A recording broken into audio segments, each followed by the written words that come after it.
कहानी की शुरुआत होती है मिया और उसके बॉयफ्रेंड निको से, जो एक ऐसी दुनिया में जी रहे हैं जहां हालात बेहद खराब हो चुके हैं। सरकार ने गर्भवती औरतों और छोटे बच्चों को बंदी बनाने का आदेश दे दिया है। हर जगह डर और हिंसा का माहौल है। लोग इस देश से भागकर किसी सुरक्षित जगह पहुंचना चाहते हैं। इसी तरह मिया और निको भी अपने अजन्मे बच्चे को बचाने के लिए देश छोड़ने की कोशिश में हैं। वे कुछ एजेंटों को पैसे देते हैं जो लोगों को गुपचुप तरीके से सीमा पार कराते हैं। रात का वक्त है। दोनों को कुछ और लोगों के साथ एक बड़े कंटेनर में बंद किया जाता है। कंटेनर को एक ट्रक पर लादा जाता है। अंदर घुप अंधेरा है और उम्मीद अब भी जिंदा है। ट्रक आगे बढ़ रहा होता है, तभी बीच रास्ते रुकता है ताकि और लोग भी कंटेनर में चढ़ सकें। भीड़ बढ़ जाती है, अफरा तफरी मच जाती है। निको जैसे ही दरवाजे के पास पहुंचता है, अचानक बहुत सारे लोग अंदर घुसने लगते हैं। धक्का मुक्की में मिया नीचे गिर जाती है। वो चिल्लाती है, निको निको, क्योंकि वह प्रेग्नेंट है और गिरने से उसे दर्द होता है। निको उसकी तरफ बढ़ने की कोशिश करता है, लेकिन तभी एजेंट और गार्ड सबको बाहर निकलने का आदेश देते हैं। गार्ड कहता है, आधे लोग नीचे आओ, दूसरा कंटेनर आ रहा है। पर निको मना करता है, मैं अपनी पत्नी के साथ रहूंगा, वो प्रेग्नेंट है, उसे मेरी जरूरत है। गार्ड उसकी बात नहीं सुनता, उसे धक्का देकर कंटेनर से बाहर फेंक देता है। मिया चिल्लाती रहती है, पर कंटेनर का दरवाजा बंद कर दिया जाता है। अब वो अंदर फंसी रह जाती है। दूसरा कंटेनर जिसमें निको को डाला गया था, उस पर लिखा होता है 107। मिया तुरंत फोन निकालती है और निको को कॉल करती है। निको कहता है, डर मत, अगले चेक पॉइंट पर जब ट्रक रुकेगा मैं तेरे पास आ जाऊंगा। इतना कहकर वो कॉल काट देता है। मिया कंटेनर के छोटे छेद से बाहर झांकती है। वो देखती है कि बाहर पुलिस और आर्मी लोगों पर गोलियां चला रही है। प्रेग्नेंट औरतों को घसीटकर गाड़ियों में डाला जा रहा है। बच्चों को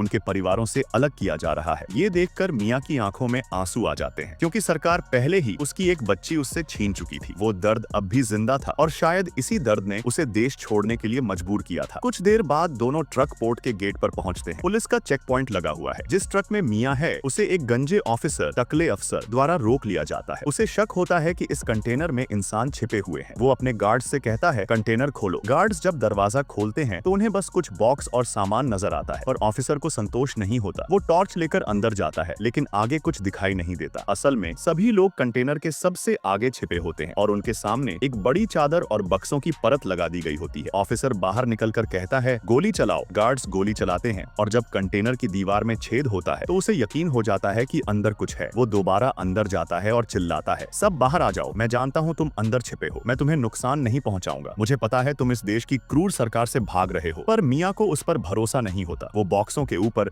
चुपचाप छिप जाती है। अचानक एक लड़की डर के मारे सामने आ जाती है, लेकिन ऑफिसर उसकी बात सुने बिना उस पर गोली चला देता है। कुछ ही सेकंड में कंटेनर गोलियों से भर जाता है और अंदर मौजूद सभी लोगों को बेरहमी से मार दिया जाता है। बस मिया किसी तरह बच जाती है। वो अपनी सांस रोके वहीं छिपी रहती है। थोड़ी देर बाद पुलिस वाले लाशों को बाहर फेंक देते हैं और कंटेनर बंद करके चले जाते हैं। अब मिया बिल्कुल अकेली रह जाती है। वो फोन निकालती है और निको को वॉइस मैसेज भेजती है, यहाँ सबको मार दिया गया है, अपना ख्याल रखना हनी। इसके बाद कंटेनर को शिप पर लादा जाता है। मिया देखती है कि बाकी सारे कंटेनर भी शिप पर रखे जा रहे हैं। उनमें से एक पर लिखा है 107, वही जिसमें निको है। वो उसे फिर कॉल करने की कोशिश करती है और फोन नहीं उठता। वो एक और वॉइस मैसेज छोड़ देती है, फिर थक कर वहीं सो जाती है। रात के बीच में भारी तूफान आता है। शिप हिलने लगता है, कंटेनर एक दूसरे से टकराने लगते हैं। अचानक मिया को जोरदार झटका लगता है। वो गिर जाती है और उसका सिर कंटेनर की दीवार से टकराता है। कुछ देर के लिए सब अंधेरा हो जाता है। जब उसकी आंख खुलती है तो कंटेनर पानी में तैर रहा होता है। अंदर धीरे धीरे पानी भरने लगा है। वो बाहर झांकती है, चारों तरफ समुद्र, कुछ और कंटेनर दूर दूर तैर रहे हैं और हवाएं जोरों से चल रही हैं। अब मिया समझ जाती है कि वो पूरी तरह फंस चुकी है, पर वो हार नहीं मानती। वो सभी बॉक्स खोलना शुरू करती है। किसी में शराब की बोतलें हैं, किसी में वायर और हेडफोन, किसी में टेप। वो टेप से कंटेनर के छेद को बंद करती है ताकि पानी अंदर न आए। उसी वक्त उसे बाहर से किसी के रोने की आवाज आती है। वो बाहर झांकती है, दूर 107 नंबर का कंटेनर है। वो बार बार आवाज लगाती है, निको, लेकिन हवा इतनी तेज है कि कोई नहीं सुनता। वो अपने फोन से सिम कार्ड निकालकर एक पुराने कीपैड वाले फोन में डालती है और निको को कॉल करती है, लेकिन कॉल नहीं लगती। वो देखती है कि दूर उसका कंटेनर धीरे धीरे पानी में डूब रहा है। मिया रोने लगती है। अब वो पूरी तरह अकेली रह गई है। रात होती है। वो टॉर्च जलाती है, बच्चे की फोटो देखती है और थक कर सो जाती है। सुबह होती है। वो एक पाइप लेकर कंटेनर में भरे पानी को बाहर निकालना शुरू करती है ताकि कंटेनर डूबे नहीं। तभी फोन बजता है। वो घबराकर फोन उठाती है। निको की आवाज आती है। मिया रो पड़ती है। निको कहता है, डरो मत, मैं तुम्हें ढूंढ लूंगा, बस ये बताओ तुम कहाँ हो। मिया कहती है, चारों तरफ पानी है, कुछ समझ नहीं आ रहा। निको कहता है, मैं तुम्हें बचाने आऊंगा, पर अभी फोन काट रहा हूँ, बैटरी बचानी होगी। कॉल कट जाती है। रात को फिर से तूफान आता है। पानी अंदर भरने लगता है और अब मिया के डिलीवरी का समय भी आ चुका है। वो दर्द से चीखती है। कंटेनर लहरों में इधर उधर झूल रहा है। आंधी तूफान के बीच उसका बच्चा जन्म लेता है। वो उसे अपने सीने से लगाती है और आंखों से आंसू बहने लगते हैं। वो नाड़ को एक डिब्बे में रखती है ताकि आने वाले वाले वक्त में भूख लगने पर थोड़ा पोषण मिल सके। अब वो अपनी पूरी ताकत बच्चे को बचाने में लगा देती है। अगली सुबह वो ऊपर से कंटेनर काटने की कोशिश करती है ताकि बाहर निकल सके, पर ड्रिल मशीन की बैटरी खत्म हो जाती है, छेद अधूरा रह जाता है। फिर मियाँ कीपैड वाले फोन से सिम निकालकर दोबारा स्मार्टफोन में लगाती है और उसे चालू करने की कोशिश करती है, लेकिन फोन की डिस्प्ले अब काम नहीं करती। गुस्से में बेकाबू होकर मियाँ चीजें फेंकने लगती है। तभी एक डिब्बे से चाकू गिरता है। मियाँ उस चाकू से कंटेनर में छेद करने का फैसला करती है, लेकिन कंटेनर काटते हुए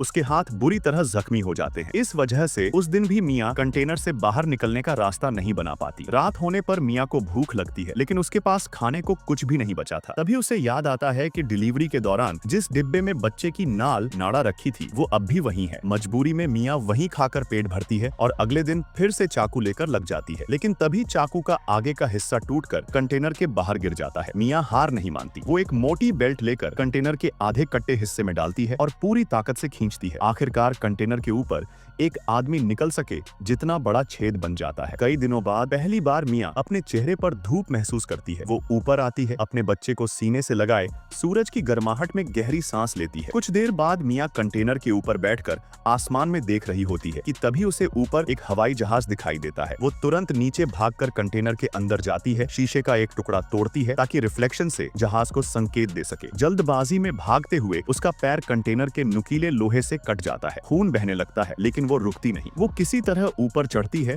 और शीशे को सूरज की रोशनी में हिलाकर जहाज की दिशा में रिफ्लेक्शन डालती है, पर उसकी कोशिश नाकाम रहती है। जहाज बहुत दूर निकल चुका था। दर्द से कराहती मियाँ कंटेनर में वापस आती है और खुद से पैर में टांके लगाती है। थोड़ी देर बाद जब वो आराम करने ही वाली होती है, उसकी नजर ईयरफोन के तार पर पड़ती है। उसके मन में एक विचार आता है। वो उन्हीं तारों से मछली पकड़ने का जुगाड़ बनाती है। अगले दिन वो तारों से बने जाल को लेकर कंटेनर के ऊपर जाती है। अपने बच्चे की गंदगी का इस्तेमाल चारे की तरह करती है और उसे पानी में फेंकती है। कुछ देर बाद पानी में हलचल होती है और एक मछली जाल में फंस जाती है। इसी तरीके से मियाँ और भी मछलियाँ पकड़ती हैं और उसी से अपने और बच्चे का गुजारा करती है। रात को मियाँ अपने बच्चे को कुछ पुरानी तस्वीरें दिखाती है। उनमें से एक तस्वीर उसकी माँ की होती है। मियाँ मुस्कुराते हुए कहती है, तुम्हारी दादी का नाम नोवा था और अब तुम्हारा नाम भी मैं नोवा रखती हूँ। इतना कहकर दोनों सो जाते हैं, लेकिन कुछ देर बाद बाहर से जोर जोर की आवाज आने लगती है। मियाँ नोवा को लेकर कंटेनर के ऊपर जाती है और देखती है एक खाली डिब्बा लहरों में बार बार तैरकर कंटेनर से टकरा रहा है। उसी वक्त अचानक फोन बजता है। निको का कॉल है। मियाँ के चेहरे पर खुशी के आंसू आ जाते हैं। फोन उठाते ही निको की कमजोर आवाज सुनाई देती है, मियाँ मुझे माफ करना, मैं तुम्हारी मदद नहीं कर पाऊंगा, मुझे गोली लग चुकी है। मियाँ चुप हो जाती है। निको कहता है, पर तुम हिम्मत मत हारना, तुम कर सकती हो मियाँ। मियाँ रोते हुए जवाब देती है, हमारी बेटी जिंदा है निको, मैंने उसका नाम नोवा रखा है। कॉल कट जाता है। अगले दिन मियाँ अंदर रखे लकड़ी के बॉक्स से लकड़ियाँ और खाली डिब्बे निकालती है और एक छोटी सी नाव बनाने लगती है ताकि अगर कंटेनर पूरी तरह पानी से भर जाए तो वो उस नाव से तैर सके। धीरे धीरे पानी कंटेनर में भरने लगता है। मियाँ कुछ जरूरी चीजें लेने के लिए अंदर जाती है, लेकिन अब कंटेनर लगभग पूरा डूब चुका था। जैसे ही वो बाहर निकलने की कोशिश करती है, उसका पैर नीचे रस्सियों में फंस जाता है। सांस लेने की भी जगह नहीं बची थी। किसी तरह वो रस्सियों को काट कर ऊपर आती है, लेकिन नोवा को जिस लकड़ी की नाव पर रखा था वो अब नजर नहीं आ रही। वो घबराकर चारों ओर देखती है। तभी एक विशाल ब्लू व्हेल उस छोटी नाव के पास से गुजरती है। व्हेल के फव्वारे से उछला पानी नोवा पर गिरता है और वो जोर से रोने लगती है। उसकी आवाज सुनकर मियाँ तैरती हुई उसकी तरफ बढ़ती है और नाव को पकड़ लेती है। अब दोनों समुद्र के बीचों बीच तैर रहे हैं। मियाँ पास रखे डिब्बे से मछलियाँ बाहर फेंक देती है ताकि उन्हें खाने के लिए गिद्ध आए। शायद कोई ऊपर से देखे तो उन्हें बचा सके। थोड़ी देर में सच में बहुत सारे गिद्ध वहाँ आने लगते हैं और पानी के ऊपर मंडराने लगते हैं। उसी समय पास में एक मछुआरा और उसकी बेटी अपनी नाव में मछलियाँ पकड़ रहे होते हैं। लड़की की नजर गिद्धों के झुंड पर पड़ती है। वो अपने पिता से कहती है, पापा उधर कुछ है, चलिए देखते हैं। जब वो वहाँ पहुँचते हैं, उन्हें पानी में एक छोटी नाव तैरती नजर आती है। वो उसे पकड़कर अपनी नाव में खींच लेते हैं। लड़की नाव के अंदर झांकती है और कपड़े के नीचे एक छोटे बच्चे को देखती है। नोवा वो हैरान होकर अपने पिता से पूछती है, इस बच्ची का परिवार कहाँ है? फिर उसकी नजर एक रस्सी पर पड़ती है जो नाव से नीचे पानी में जाती है। वो धीरे धीरे रस्सी खींचती है और तभी मियाँ बेहोश हालत में पानी से बाहर आती है। लड़की तुरंत मियाँ को नाव में खींच लेती है और CPR देने लगती है। कुछ सेकंड बाद मियाँ के मुंह से पानी निकलता है और वो आखिरकार सांस लेने लगती है। होश में आते ही मियाँ सबसे पहले अपनी बेटी का नाम पुकारती है, नोवा मेरी बच्ची। लड़की मुस्कुराकर नोवा को उसकी गोद में रख देती है। मियाँ उसे कसकर गले लगा लेती है, आसमान की ओर देखती है और उसकी आंखों से आंसू गिरते हैं क्योंकि उसने मौत के बीच से जिंदगी को फिर से पा लिया था।